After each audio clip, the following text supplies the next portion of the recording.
திருச்சியில் 2000 கோடி ரூபாய் முதலீட்டில் ஜாபில் எலக்ட்ரானிக்ஸ் நிறுவனத்துடன் தமிழ்நாடு அரசு ஒப்பந்தம்.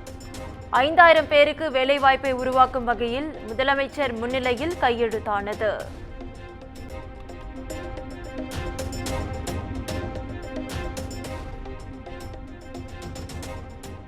$666 கோடி மதிப்பீட்டில் காஞ்சிபுரத்தில் அமைகிறது ராக்வெல் ஆட்டோமேஷன் நிறுவனம். ஒப்பந்தம் கையெழுத்தான நிலையில் விரைவில் ஆலை அமைப்பதற்கான பணி தொடங்கும் என எதிர்பார்ப்பு.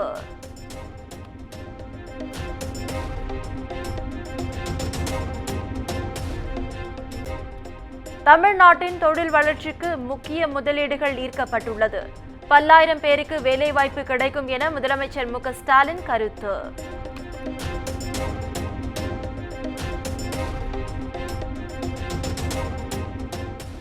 ஊதிய உயர்வு உட்பட 12 அம்ச கோரிக்கைகள் வலியுறுத்தி நடைபெற்ற தொடக்க கல்வி ஆசிரியர்கள் வேலைநிறுத்த போராட்டம் நிறைவு.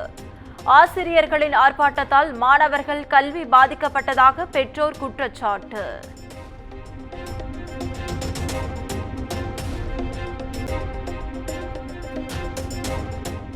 தொடக்க கல்வி ஆசிரியர்களின் போராட்டத்தால் மாணவர்களின் கல்வி பாதிக்கப்படவில்லை. 30% ஆசிரியர்கள் மட்டுமே வேலை நிறுத்தத்தில் ஈடுபட்டதாக பள்ளி கல்வித்துறை விளக்கம்.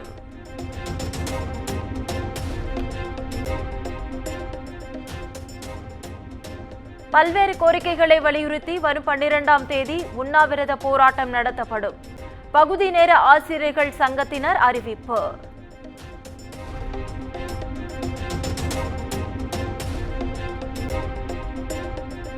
சென்னையில் போராட்டத்தில் ஈடுபட்ட 20க்கும் மேற்பட்ட ஆசிரியர்களுக்கு மெமோ. மாநகராட்சியின் கல்வித்துறை இணை ஆணையரை கண்டித்து போராட்டம் நடத்திய நிலையில் நடவடிக்கை.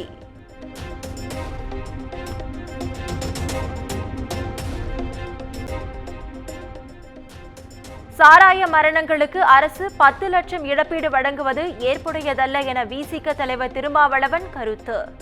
அரசே மதுபான கடை நடத்தி மக்களை குடிப்பழக்கத்திற்கு அடிமையாக்குவதாகவும் குற்றச்சாட்டு.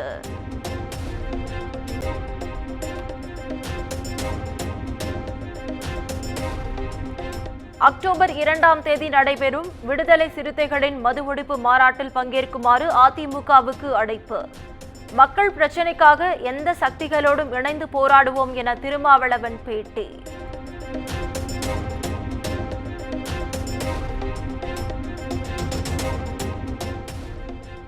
விசிகவின் மது ஒழிப்பு மாநாட்டிற்கு அதிமுகவை அழைத்தது அவர்களின் விருப்பம். சிவகங்கையில் அமைச்சர் உதயநிதி பேட்டி.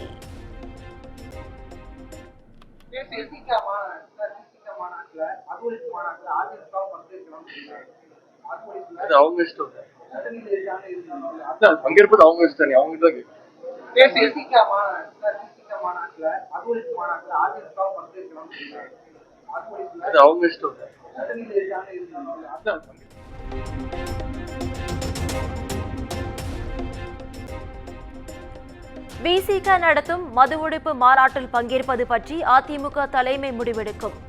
திமுக கூட்டணியின் அச்சார முறிவுதான் அதிமுகவுக்கான விசிக அழைப்பு என்று முன்னாள் அமைச்சர் ஜெயக்குமார் கருத்து.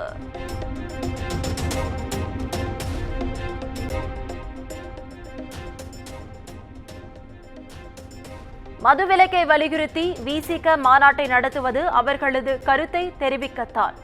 திமுகவை எதிர்ப்பதாக கருதக்கூடாது என அமைச்சர் முத்துசாமி விளக்கம்.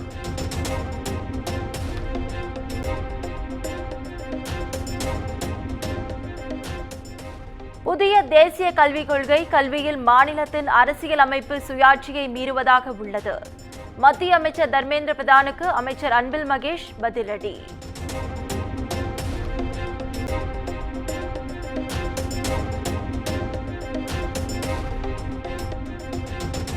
உடல்நலக் குறைவால் காலமான தமிழ்நாடு வணிகர் சங்க பேரவைத் தலைவர் வெள்ளையன் உடலுக்கு பொதுமக்கள் அஞ்சலி. முதலமைச்சர் மு.க.ஸ்டாலின், எடப்பாடி பழனிசாமி உள்ளிட்ட அரசியல் கட்சி தலைவர்களும் இரங்கல்.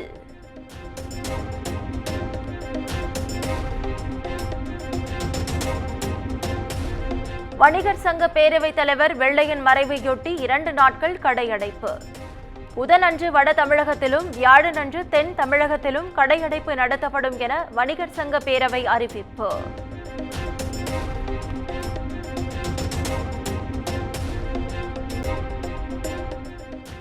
டெல்லி எய்ம்ஸில் அனுமதிக்கப்பட்டுள்ள சிபிஎம் கட்சியின் பொதுச் செயலாளர் சீதாராம் யெச்சூரியின் உடல்நிலை கவலைக்கிடம். சீதாராம் யெச்சூரி விரைவில் நலம் பெற வேண்டுவதாக முதலமைச்சர் மு க ஸ்டாலின் எக்ஸ் தளத்தில் பதிவு.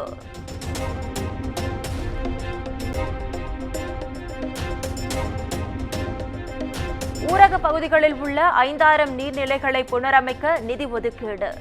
முதற்கட்டமாக 500 கோடி ரூபாய் நிதி ஒதுக்கி தமிழ்நாடு அரசு உத்தரவு.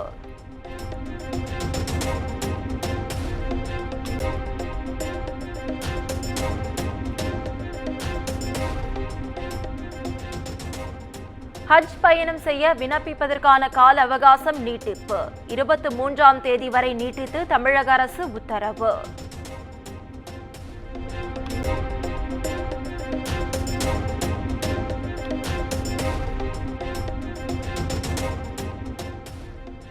மதுரையில் பல்வேறு துறைசார் அதிகாரிகளுடன் அமைச்சர் உதயநிதி ஸ்டாலின் ஆய்வு நடத்தியதன் எதிரொலி.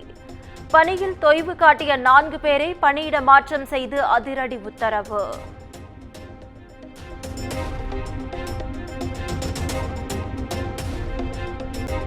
அரசு பள்ளியில் பார்வை மாற்றுத்திறனாளிகளை மகாவிஷ்ணு அவதூறாக பேசிய விவகாரம். சைதாப்பேட்டை காவல் ஆய்வாளர் மற்றும் பள்ளி தலைமை ஆசிரியர் ஆகியோருக்கு மாநில மாற்றுத்திறனாளி நல ஆணையரகம் நோட்டீஸ்.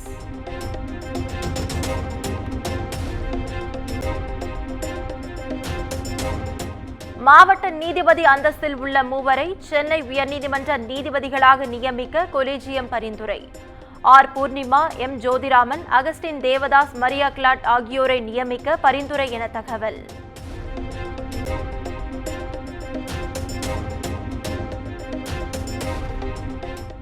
விதிமுறைகளை மீறுவோருக்கான அபராதம் செலுத்தும் முறையை மேம்படுத்தியது சென்னை மாநகர போக்குவரத்து காவல்துறை. கிரெடிட் கார்டு உள்ளிட்ட நடைமுறைகளுடன் இணையத்தில் செலுத்தும் வசதியும் அறிமுகம்.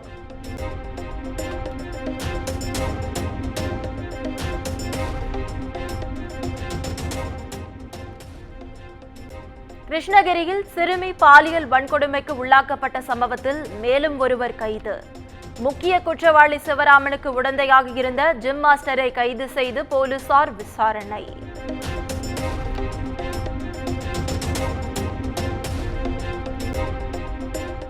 அரியலூர் அருகே கள்ளிப்பால் குடித்த 5 பள்ளி சிறுவர்கள் மருத்துவமனையில் அனுமதி. சுவை அறிவதற்காக குடித்த நிலையில் போலீசார் விசாரணை.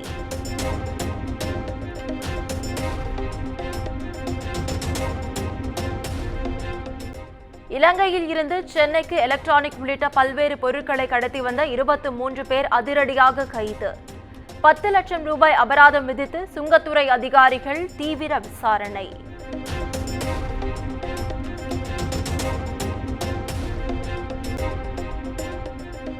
மனைவியிடம் இருந்து விவாகரத்து கோரி நடிகர் ஜெயம் ரவி சென்னை குடும்ப நல நீதிமன்றத்தில் மனு தாக்கல். ஜெயம் ரவியின் மனு அக்டோபர் 10ஆம் தேதி விசாரணைக்கு வரும் என எதிர்பார்ப்பு.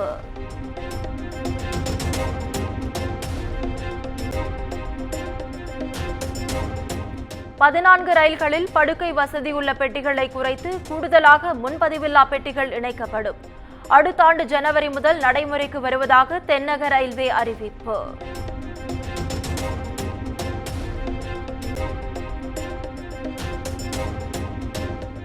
டெல்லியில் புதன்கிழமை நடைபெறுகிறது செமிகான் இந்தியா நிகழ்ச்சி. கூட்டத்திற்கு பிரதமர் மோடி தலைமை தாங்க உள்ள நிலையில் முக்கிய அறிவிப்பு வெளியாகும் என எதிர்பார்ப்பு.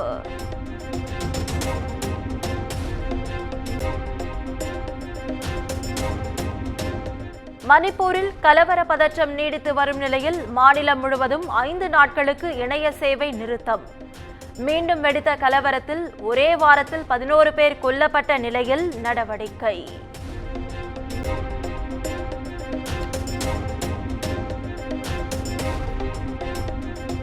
ஹேமா கமிட்டி அறிக்கை தொடர்பாக கேரள அரசு இத்தனை காலம் மௌனம் காத்தது ஏன்?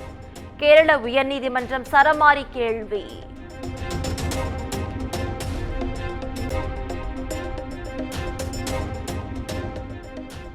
கனமழை வெள்ளத்தால் பாதிக்கப்பட்ட குஜராத்தில் சிறப்பு குழுக்கள் ஆய்வு. விவசாயிகளுக்கு இழப்பீடு வழங்குவதற்கான ஆய்வறிக்கையை விரைவில் சமர்ப்பிக்க திட்டம்.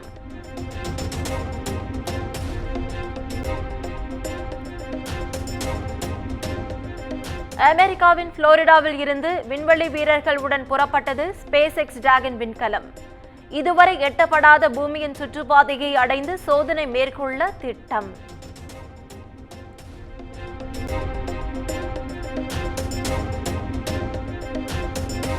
ப்ரோ கபடி லீக் போட்டியில் தமிழ் தலைவாஸ் அணியின் கேப்டனாக சாகர் நிகமனம், துணை கேப்டன்களாக சச்சின் தன்வார் மற்றும் சாஹில் குலியா அறிவிப்பு.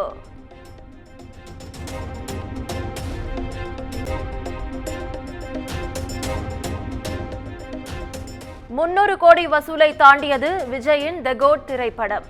பிகில், வாரிசு, லியோ படங்களை தொடர்ந்து $300 கோடி வசூலை தாண்டி அசத்தல்.